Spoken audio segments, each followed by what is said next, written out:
Offseason rolling along, and the Minnesota Vikings need to improve the secondary, notably the cornerback room, because they were ass last year. They weren't so great the year before, and they need some new young blood, whether it's the draft, whether it's free agency, just get after it. And even though the Vikings are $14 million over the cap, Rob Thug Life Brzezinski.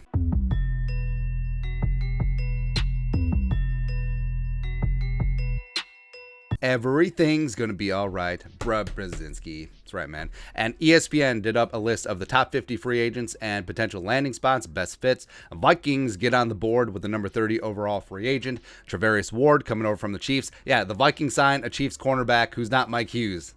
Whatever.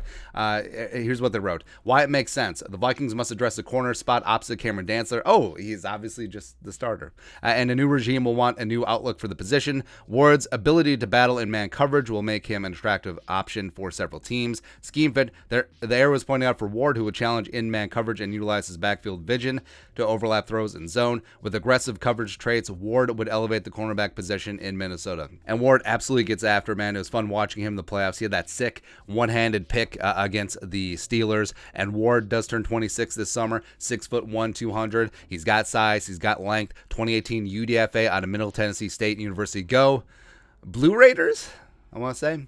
And he peaked this season, has been overall a 3-year starter for the Chiefs, played on the $3 million RFA tender, was solid in the playoffs, like you mentioned, Pittsburgh, Buffalo, Cincinnati, 71.2 PFF grade this year, 73.6 quarterback rating when thrown at, which is pretty damn good, 11 passes broken up, 2 interceptions, only had 5 penalties, and with the Chiefs, cornerback-wise, you got to be good because the other side of the ball, Mahomes and Kelsey and Hill, they're going to be putting up some crooked numbers. So teams are going to be in catch-up mode or shootout mode. So you're going to be tested quite a bit. And I would rather Chavarius Ward, so Spot Rack, they estimated his market value at $9.9 million a year, and I would rather Chavarius Ward at $10 million per year than Patrick Peterson at $5 million or whatever his value is going to be. Where I love me some Patrick Peterson, I would like to have that veteran presence, but we're looking towards the future. And remember, I mean, the Vikings gave Patrick Peterson $8 million a year with $2 million in incentives, so essentially $10 million total, even though those incentives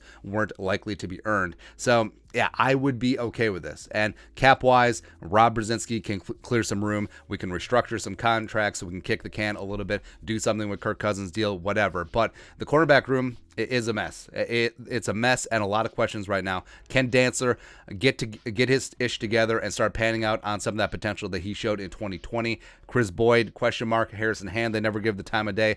Perry Nickerson, they have on a futures contract. Patrick Peterson, Mac Alexander, free agents. Do not want either of them back. Well, I'll take Peterson back cheap. No on Mac. No. And you got to start somewhere. And this, even if they do sign Chavarius Ward, I don't think it should dissuade them from drafting cornerbacks in the draft, especially high day 1, day 2. So if you sign Chavarius Ward and Sauce Gardner or Stingley or McDuffie are there at 12, take them. Because, yeah, Rome wasn't built in a day, and the Viking secondary isn't going to get back to where it once belonged with one player. It's going to take multiple dudes just to get after it, and I do think that Chavarius Ward will be a fantastic place to start. But your thoughts are thoughts. ESPN projecting Chiefs cornerback Chavarius Ward signing with the Minnesota Vikings this offseason. Let us know your thoughts on our thoughts, on their thoughts, in the comment section below. Subscribe for daily Vikings takes. Want to support the work? Put a little something in the Venmo. But until next time, Skull Production Value.